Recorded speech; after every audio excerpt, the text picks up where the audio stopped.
Good morning, everyone. Same problem as yesterday, no camera. Sorry about that. See, I'll get to miss my beautiful man bun. So can I get someone to give me a little hooty hoo to make sure that I can hear you okay? Oh, hooty hoo. Woo, I can always rely on you. Thanks, bud. Sure. Yeah, awesome. All right, so I'm gonna give it just a little hot second, but this is something that I always get super excited whenever I can, share content with y'all and then immediately back it up with real life experiences. Y'all are on time, so I guess I'll share it with y'all and everybody else can just watch the YouTube. Suckers! I'm kidding.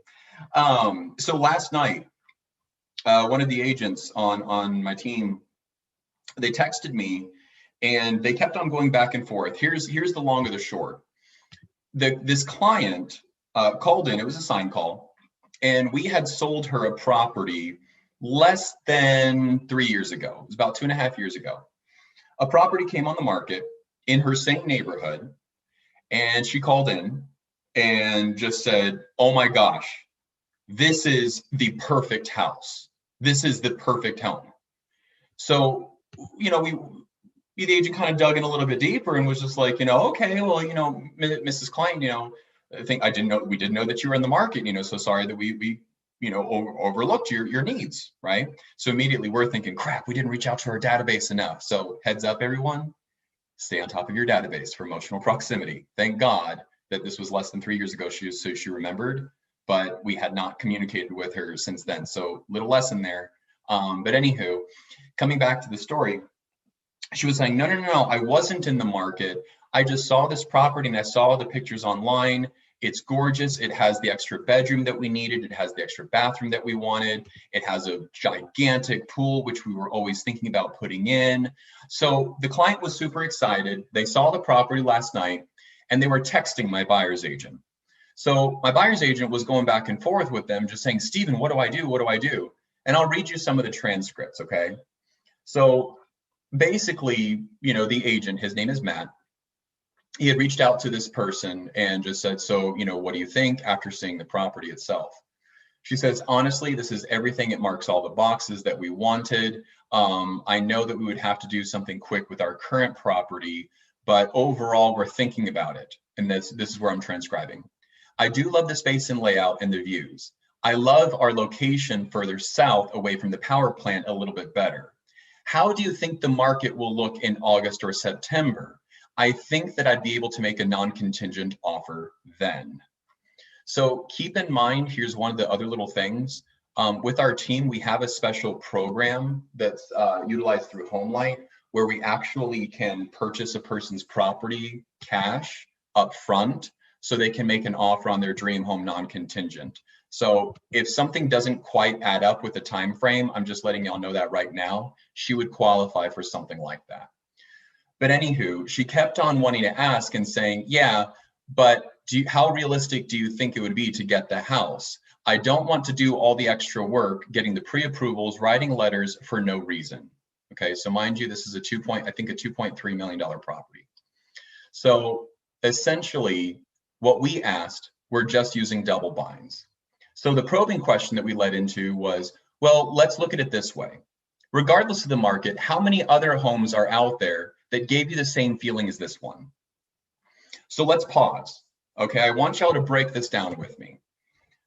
At this point, the client was excited. For those that are just recently joining, this is a real life, real play from last night about a client that found a property that she absolutely loved, happened to call us on it, wants to move forward very quickly, but is concerned about the market. So where we are now is she said, how realistic would it be for me to get that house? I don't want to do all this extra work with pre-approvals, writing letters, etc. for no reason. The question that we asked back to her was, regardless of the market, how many other homes are out there that gave you the same feeling as this one? Why did we ask that question?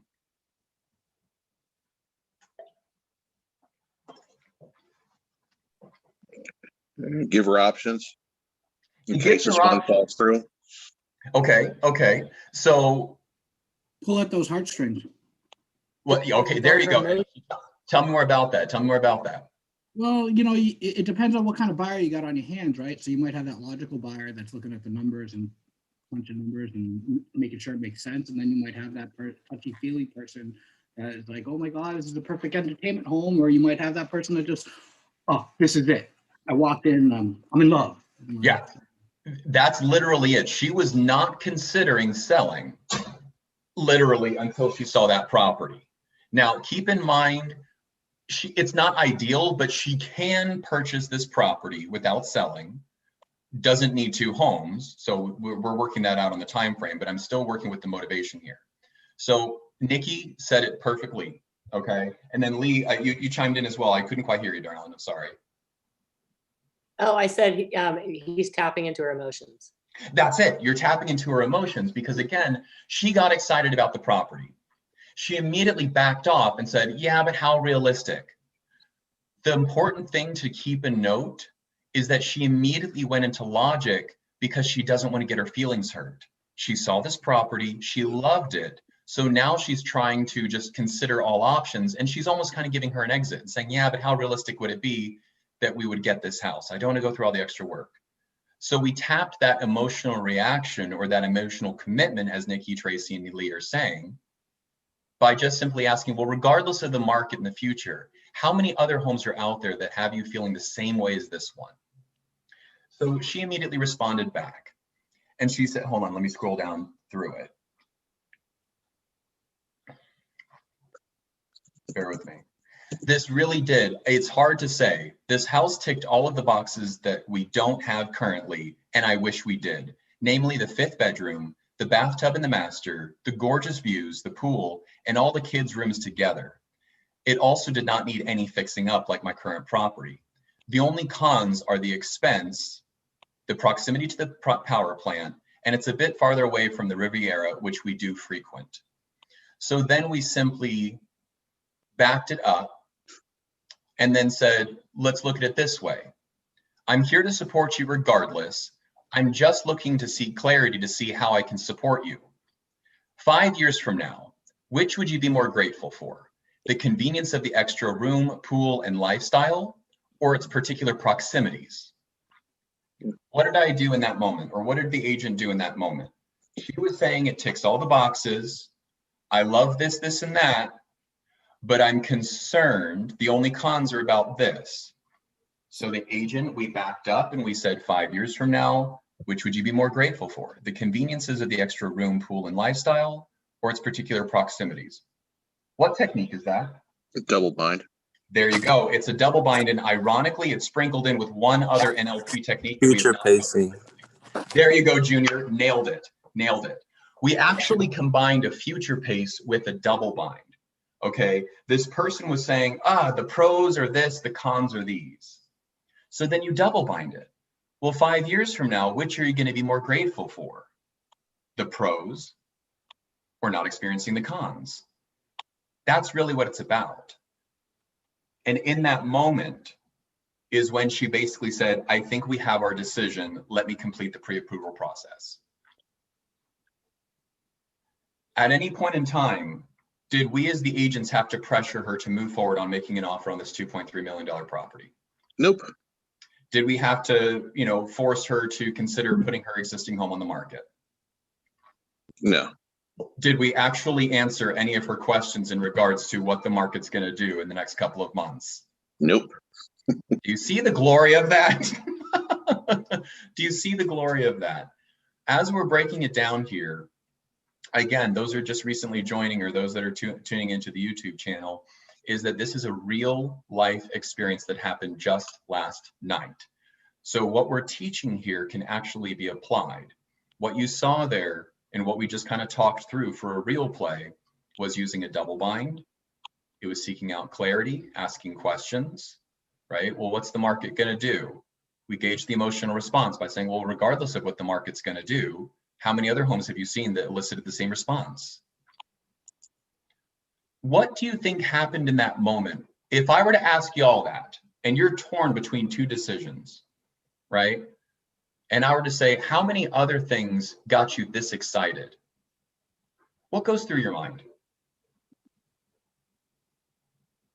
He just switched from logic to emotion and she doesn't want to lose it. There you go. There you go. Because she was emotional when seeing the property, hence the reason for not being on the market, but seeing this one, and it's perfect. It really is super cool property. But then she wanted to back it up with logic and saying, yeah, but what about the market? Oh gosh, maybe then if I at least put my home on the market now, then I could sell it and I can make a non-contingent offer. So it's one of those types of things where if you're looking at it from this perspective, when a person is going to utilize logic and back it up with emotion, or they're going to use emotion and back it up with logic, what's the bold law in regards to logic and emotion? Can anybody remember? Logic will make you Think. Emotion makes you act. Emotion make you do. There you go. Logic will make you think, and emotion will make you act. So in the case of this real life case study, okay, let's just call it a case study here. In this real life example, which was she leaning towards for her to move forward to see the property, logic or emotion? Emotion. Emotion, 100%. She saw this property and it was gorgeous. She loved it, loved it, loved it. Emotion, made an emotional decision to move forward, right? After seeing the property, then she went into, think, do I have to make a contingent offer? Do I have to sell? What's the market going to do in the next couple of months? Is that logic or emotion? Logic. Yep. And if logic makes you think and emotion makes you act, then obviously what questions do we want to ask? What do we want to elicit in order to get them to act? Emotional questions. That's it. That's it. So can you all see the balance of this real life case study of how we can actually move conversations forward? Yeah, it was great. Perfect. All right. Solid, solid. So we're going to continue on with the theme in regards to helping clients self-discover for themselves. Okay, so that's going to be the theme for today. One of the pieces that I intended to cover yesterday, but we didn't have time to, was the use of analogies. We touched on it, but what did you take away from yesterday's brief description of analogies that helped you understand the importance of using them? What did y'all take away about talking about analogies yesterday?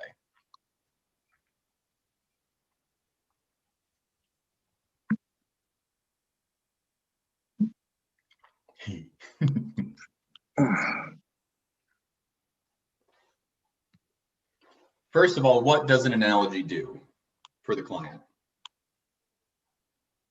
Gets us out of answering a question. Well, yes, but what does it do for them? Makes it more relatable. There you go, Rob. And Lee, I love the way you said it. It gives them an example to relate to, right? So let's combine those. It makes something relatable. So I'll touch on this again. If a client is wanting to say, I don't want to sign the BRE, all right? First things first, how can we reframe that? Let's touch on the reframe. How can we reframe that? Have you ever used the services of a lawyer? I'm sorry? Have you ever used the services of a lawyer or have gone to a doctor's office? Yeah, I've gone to a doctor. Okay, so when you go to the doctor's office, you show up and say, hi, this is Stephen for my 10 o'clock appointment. What's the first thing they do? Get me to sign in. Right. Well, and they get you to sign in and they give you some some document. HIPAA stuff. Yeah, right. This is just like that.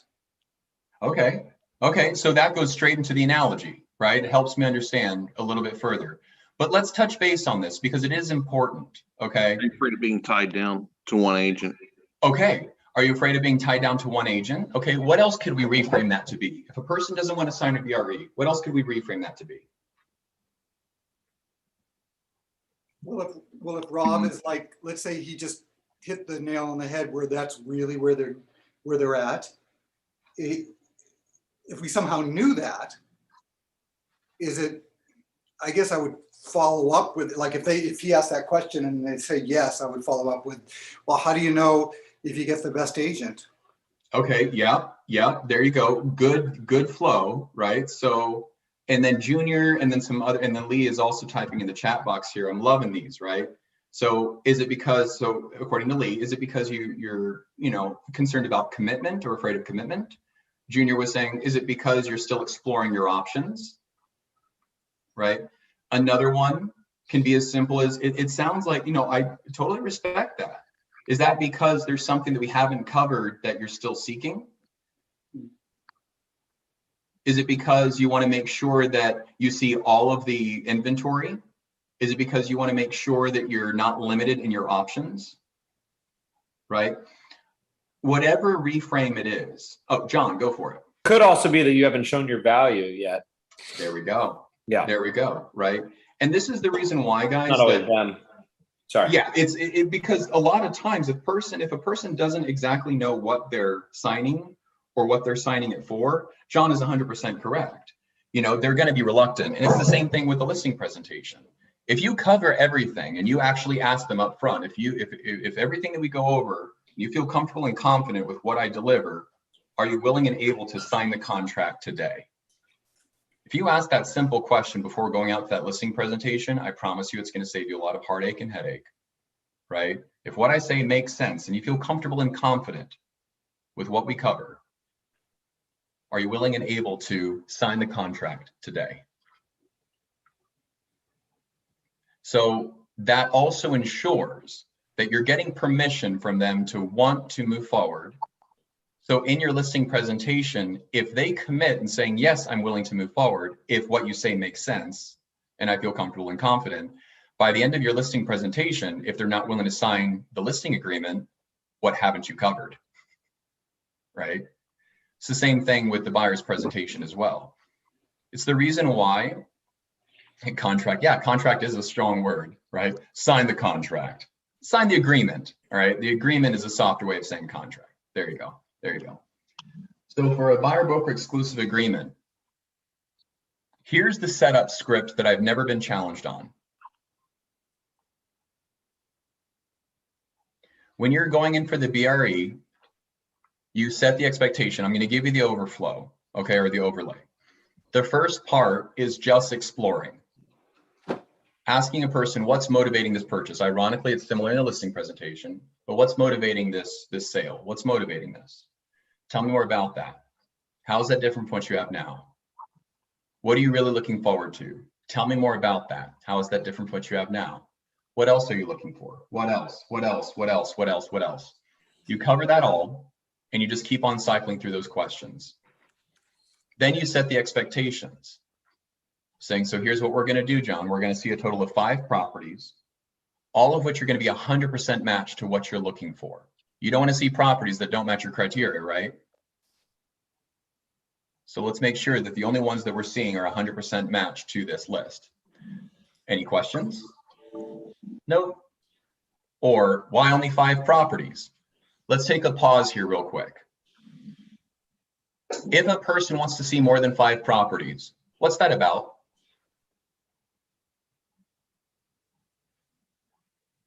They like taking time. Yeah, they may want to just take their time. Okay. And what's the danger of that? Talk me through that. If I want to see more than 5 properties. So the problem is in this market, by the time you're done seeing the 5th one and you fell in love with the first one, that one's gone. Gone. Yep. Same day. You're not putting it right away. You're in trouble.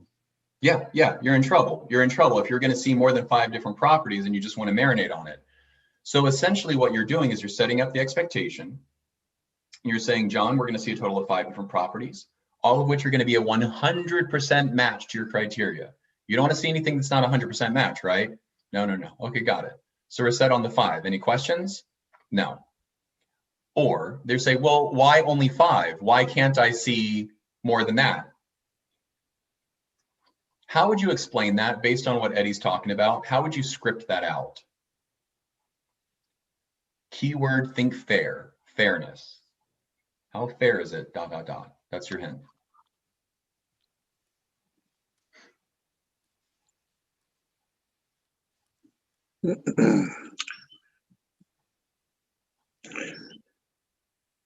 Go for it, Rob. Yeah, well, it'll be fair to you if you fall in love with one of the first couple of properties, but you want to see 6, 7, and 8. Is it fair to you by the time you come back to the first two couple properties that they're already pending? Would that be fair to you? Yeah. See, I like that. I like that. Would it be fair to you? People want what's fair. Another variation of that is, Rob, I appreciate that you're wanting to see more properties, but let me ask you something. If you fall in love with property number, let's say 3 or 4, okay, and you want to continue the search just for your peace of mind, do you think that you're the first person to fall in love with property 3 and 4? Probably would be the first one. Probably not the first one. And the time that you're going to take to contemplate, do you think that someone's already made that decision or someone's already contemplated it? There's always a chance. Always a chance, right? So how fair is it that if we're looking at, 6, 7, 8, even though you loved 3 and 4, how fair is it that any property we see after 3 and 4 is just second choice? Oh yeah, always going to have that thought in the back of my head. Yeah. So what do you think we need to do? Yeah, so I agree with you. So rather than the case of missing out, what do you think we need to do in order to secure this house as your home? Make a quick decision I agree with you. and not see so many properties. Right. Do you see the self-discovery through this? I know I took a moment to pause on that. But let's just say that if this isn't the presentation, we're now going to continue on with the BRE. Okay. You're going to set out the expectations and saying we're going to see a total of 5 properties, all of which are going to be 100% matched to what you're looking for. You're not going to want to see anything that's not 100% match, right? Okay, got it. So let's go ahead and get started with the search. The only thing that we need now is this little agreement. It's called a buyer broker exclusive. It simply means that when we find you that dream home, I'll represent you for that transaction. Sounds good? That script, please. This is the one. There's very few scripts that I'm going to ask you to be a stickler on. This is one of them. Because people overcomplicate the BRE way more than necessary. And we get in our own heads and we're like, oh, well, nobody wants to sign it, so I'm not going to ask for it. That is an amateur rookie move. I know I'm sounding very harsh, but I've heard too many stories of agents that relied on the trust and the emotion, and they got screwed, not intentionally, but because the client didn't know any better. Case in point, I used this as an example on our call night last week. I spoke to an individual that has a friend that is a real estate agent. He was talking to me about off markets and basically said, no, I'm not committed. It's his friend. Do I feel badly? No, because if his friend can do his job, then his job is getting him into a BRE. That is part of your job. It's part of the negotiation. Am I clear? I know I'm harsh right now, but am I clear? Yes, sir. Thank you. Thank you. This is why it's so important, because it's not because you don't trust them. It's not because they don't trust you. It's because they may not know. And if you work, you deserve compensation. You deserve compensation. Okay? That's all that it's about. So if we're going in, I'll say that one more time and I'll slow it down just so you're making notes. This is the one thing I want you to memorize. At the end of your buyer's presentation, you simply say, so the next step is signing this buyer broker exclusive agreement. The next step is to sign this agreement. The next step is to sign this agreement. It simply states that when we find you your dream home, I'll represent you for that transaction. Sounds good? So here's the next step. We just need to sign this agreement. It simply states that when we find you that dream home, I'll represent you for that transaction. Sounds good? And then you walk them through it. First page, great. We're searching for properties between this range, within this date range. Now, if they go and they push back, this is now how we're going to start incorporating some analogies. Okay, for the last half, I really want to focus in on the analogies. Dave gave us a good one. What's another analogy that we can use if a person is concerned about signing the BRE?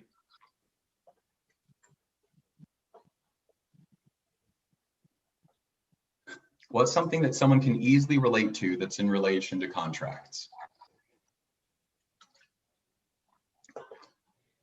When would a contract serve a person? That's the hint. Just like anything else, when it's not being operated in the manner it should be, it's nil and void. So if you don't like me or I don't like you, at the end, we can tear it up. Let's go Yep. for it from there. There you go. There you go. So that takes away the pain associated with it. But y'all, what did y'all do before real estate? You dealt with contracts that favored you. What was it? Many of us before real estate.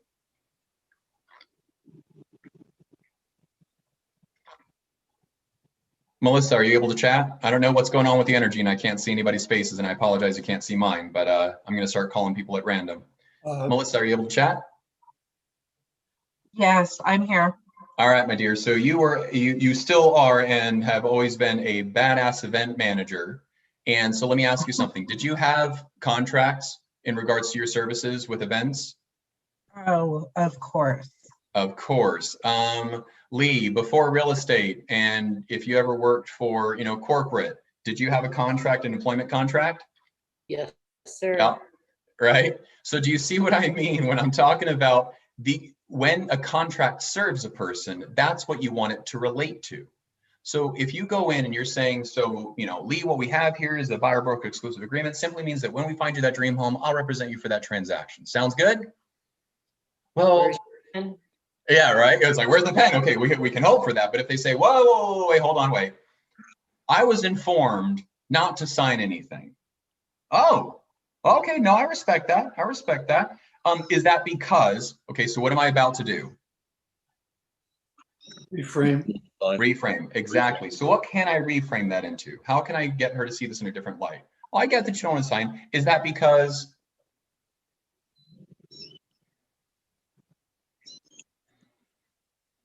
Gonna keep our options open. Okay, there we go. Is that because you're wanting to make sure that you're keeping your options open? Well, yeah, absolutely. Got it. Well, let me ask you something, Rob. If you have 2 employees, okay, for your company, let's say that you own a company, you have 2 employees, one that has an agreement, a compensation agreement spelled out clearly, their roles and their, what their roles and responsibilities and their compensation for that. And then you have another employee that has roles and responsibilities, and we are just kind of on a handshake, a wink, and a nod that they're going to get paid for their hard work. Who do you think is going to put more concerted effort towards the activity? Well, probably the guy with the contract and the roles Why and is that? responsibilities. Yeah, why is that, do you think? Oh, there's defined parameters for what's expected between the parties. Absolutely. And, do you really want 5 to 10 different agents sending you the same properties that they're all seeing online? That'd be kind of a waste of time. Yeah, right. Or would it be more, more efficient if you were to have an agent like me that had those resources as well as dozens of off-market properties to give you a competitive edge? Which would you prefer? Yeah. And so this is just simply a privacy agreement. In order to disclose this information for these off markets, can you see that what comes with that is simply an agreement stating that if I bring you these and they're a match, that I'd be compensated for my work. Is that fair? Totally. Excellent. Well, now that we're in agreement, thank you so much for understanding. Here's the contract. Let's go through it together, okay? What questions do y'all have about that? What are y'all noticing about that flow?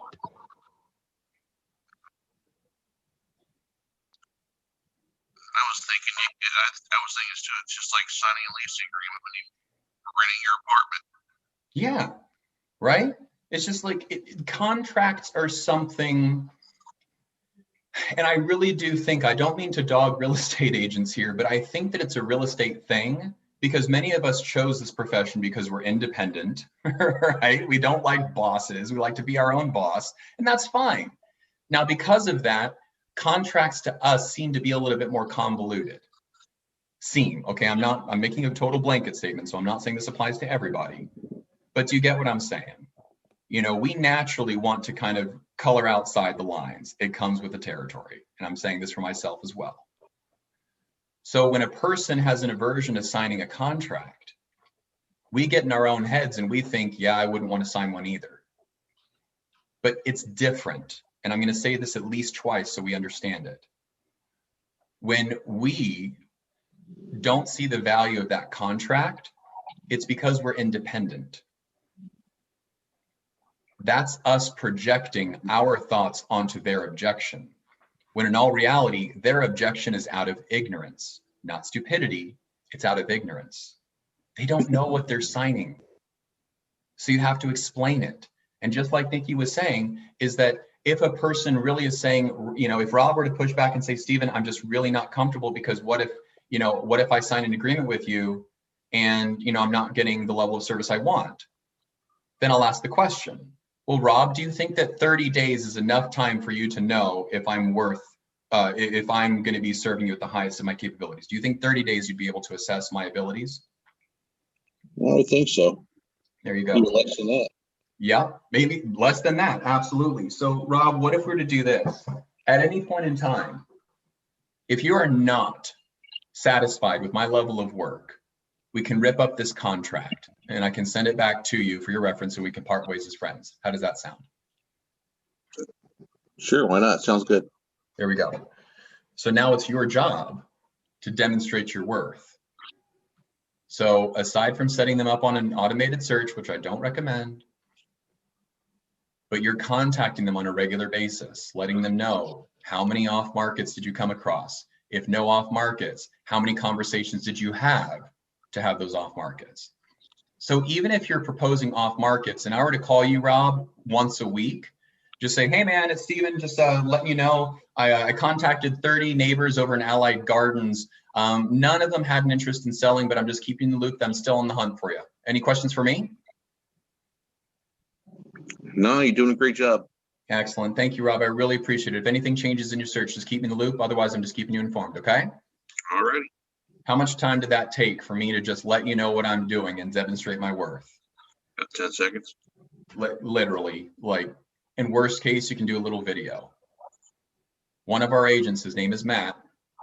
He actually picked up an old client from using that exact same technique. He hadn't heard from them and saying, hey, I haven't forgotten about you. I'm still searching around. Any changes to your criteria? They responded back. Sorry, we've been out of touch for the past couple of months. Actually, yes, our criteria changed. We're looking more so for a 2-bedroom rather than 1. They upped their price point as well. So let's go into more analogies here. If a client wants to work with only the listing agent, if a client only wants to work with a listing agent, give me an analogy that would support why that would not make sense. Wait, do people actually seriously still do that? Yes. Yeah. So they just don't know the score, basically. Yeah, pretty much. Yeah. It's like, but seriously, people are still like at the open houses. People are like, you know, whenever it's like, oh, I want to write an offer. Well, I'm going to work with a listing agent. Yeah, seriously, they're like, oh, I'll just call the listing agent directly. It doesn't make sense to us, but they think, why? Why does it make sense to the client? They get the inside scoop. Yeah, they think that they can get the inside scoop. Money. They think they're saving money. Absolutely, Hope, right? They think they're saving money by not hiring you. Oh, well, if they're not paying a buyer's commission, they'll give that to me, right? You're not decreasing the money, you're increasing your risk. Ooh, I like that, Nikki. I like that, right? It's just like, you're not increasing your money. You're not decreasing your money. You're simply increasing your risk. May I explain? Well, yeah. So Nikki, let me ask you something. If you've ever seen a courtroom drama, Judge Judy or whatever have you, does the defense have the same attorney as the plaintiff? Not if they're wise. Not if they're wise. Why is that? Well, no one's watching your back. If I'm taking care of you and the other side, then there's a conflict of interest. Wouldn't you agree? Yeah, 100%. Right? So let's make sure that doesn't happen. There you go. There you go. Okay, let's make sure that doesn't happen. Right? That's an analogy. You don't have to go into this whole thing about saying, Nikki, I appreciate that you want to work directly with the listing agent. And is that because you want to make sure that you're getting a good deal? Well, I mean, I appreciate where you're coming from. And a lot of times people think that the 2.5% commission or the buyer's commission would actually go back towards the purchasing price, or actually could be credited back to the buyer. But, you know, the reality is that their fiduciary responsibility is to that seller. And so it's not like they have to actually disclose that information. So how will you actually know if you're getting a good deal? You know, nobody's really protecting you. So go ahead and work with me. Okay, Nikki? Yeah, I see Eddie's eyes just like growing big. Those are things we want to say, but you simply shut up and just ask. I get that. Is that because you're wanting to save a little bit of money here? Well, yeah, absolutely. Okay, I get that. But let me ask you something. In a courtroom situation, does the plaintiff and the defense have the same attorney? No. Well, why not? It's conflict of interest. Of course. So the reality is that your intention is to save money, right? Yeah. Well, how will you know? If their responsibility is to protect the seller, how will you know that they're saving you money? No problem at all. Well, I guess I don't. Wouldn't it be helpful to have someone in your corner that you're actually not paying for? The plumber. Yeah. Okay, let's talk about that. What about a client? So is everybody clear about wanting to work with a listing agent? Directly with the listing agent and using an analogy to flip them around? Everybody clear on that? Yes. Cool, cool. All right. What about a person that wants to work with a friend or family member? They said, I already have an agent, but they're not working exclusively with them. What's an analogy that we can create? I get those every time. Uh-huh. Uh-huh. What is it? I want to work with a friend or family member.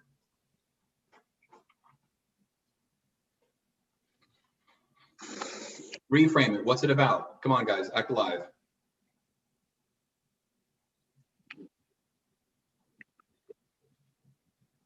I get it, but are they working in your best interest?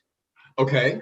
Okay, there we go. So Andrea, I like that, right? I get it. But how can we reframe that? If I'm saying I'm working with a friend or family member, reframe it. Come on, y'all. Yeah, we all know where to reframe it. Is that because you're working? Go. Usually it's feelings. Usually it's like, is that because you're, you know, feeling like they're going to have their feelings hurt if you don't choose them, or is there loyalty to that person? Can completely understand the loyalty aspect. But really, at the end of the day, isn't it about choosing the right agent that's going to get you the property at the price you want with the least amount of headache? There you go. There you go. Hope I like that. They may trust them more, right? That's the reality. Well, my cousin, he just got his license and I want to help him out get his first deal. Ah, that's so kind of you, Rob. Now, are you loyal to the quality of service, or are you loyal to the relationship itself? Probably the relationships. I don't know what kind of service it'll be. Yeah. Well, so the relationship, and I respect that. And so God forbid, if you're not having the best level of service, yet you maintain the loyalty to the relationship, how difficult would it be to fire them?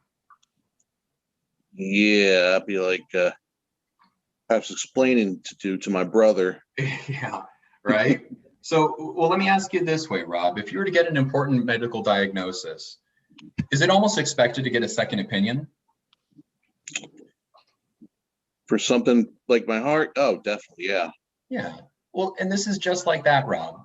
In order to assess if your, cousin, newly licensed, is the best suited for you, why don't we do this? Just get a second opinion. Hear me out. Listen to what I have to offer. The best case scenario is that it's exactly what your cousin can do, and you can choose to work with them.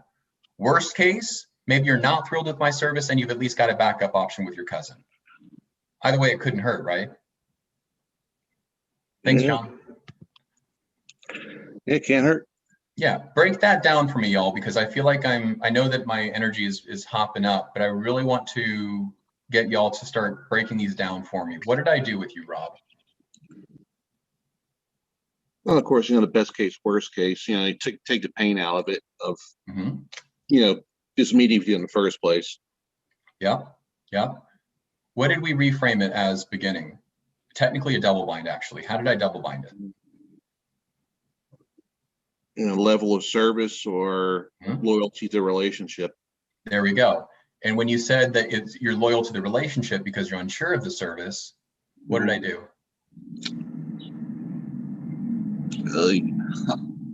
That was the analogy. Yeah. Yeah.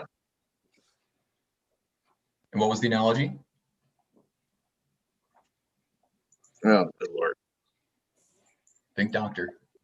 Oh, I The doctor think, now. yes, getting a second opinion. Yep, there you go. There you go. So, Paul, are you able to chat? Yes. All right. Ready. Yeah, so you're all doing great, seriously. And I want to articulate this again. Our pauses and our hesitation is because we're learning. All right, it's literally our brains creating new neural pathways, and that process takes a while.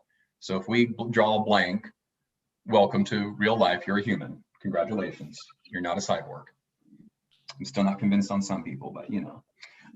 So with Paul, here's what I'd like for you to do. I'm going to give you the objection that I'm working with a friend or family member. I'd like for you to reframe that or double bind. Okay, your choose, your choice. Okay. Wait, can you give me an example again? Sorry. Yeah, sure. So essentially, if I'm saying, well, yeah, Paul, but I want to work with my friend or family member, right? If I want to work with my friend or family member and you can double bind and saying, okay, I respect that. Is that because, you know, you're loyal to the relationship or you're loyal to the level of service? Got it. Okay. Right. If you want to reframe that, then you can say, oh, okay, I got it. It sounds like it's because you want to work with someone that you really trust. Got it. Okay. Yeah. So either one is good. Okay. Sure.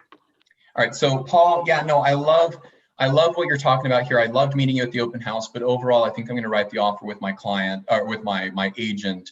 You know, it's my brother-in-law. Got it. Totally understandable. Is that because of the level of service, or is that because of the level of your loyalty to them? I mean, they've been good, but ultimately I don't want Thanksgiving to be awkward. Let's just be honest. I got stuck. Sorry. You're good. You're good. So you got me to basically say that it's because I'm loyal to the relationship, right? I'm loyal to the relationship is what I'm really saying. So give me an analogy, right? Think doctor. Okay, so if a doctor tells you that you have cancer, would you believe that first doctor, or would you get a secondary opinion? Well, of course I'd get a second opinion.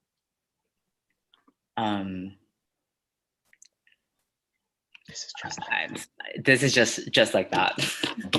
So now articulate how you can give me a second opinion, and then close out with best case, worst case.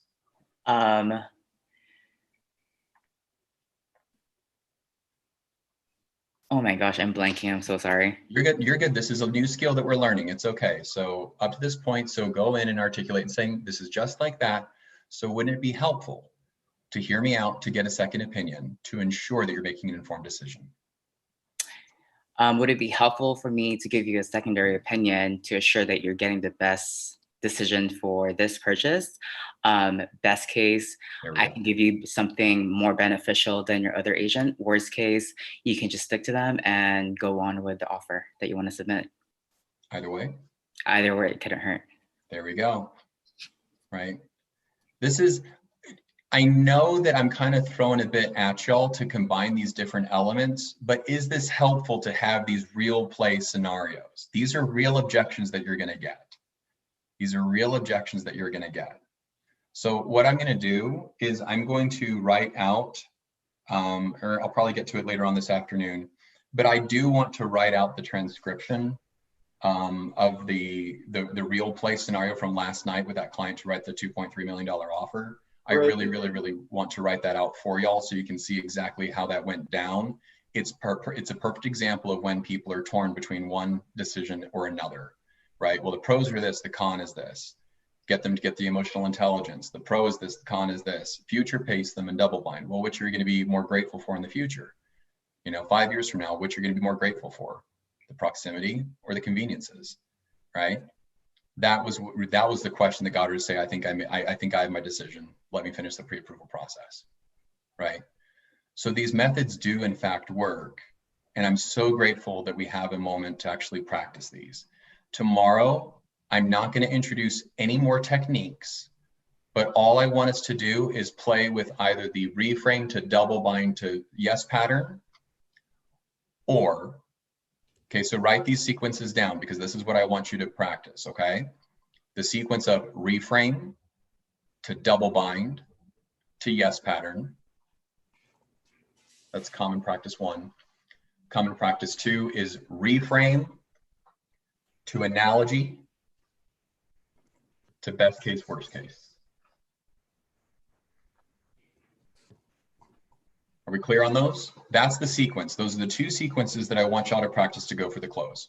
Hope, thank you so much for that validation. Appreciate it. Thank you, thank you, thank you. All right, so we're gonna cut out a little bit early today.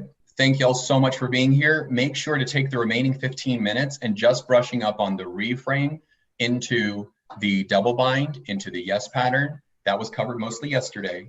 And today we covered the reframe into analogy, into best case, worst case. Those are going to be the techniques that lead from a conversation to a close every time. Practice those and I guarantee your conversions will skyrocket. Thank y'all for being here. I'll catch y'all tomorrow. Bye. Bye.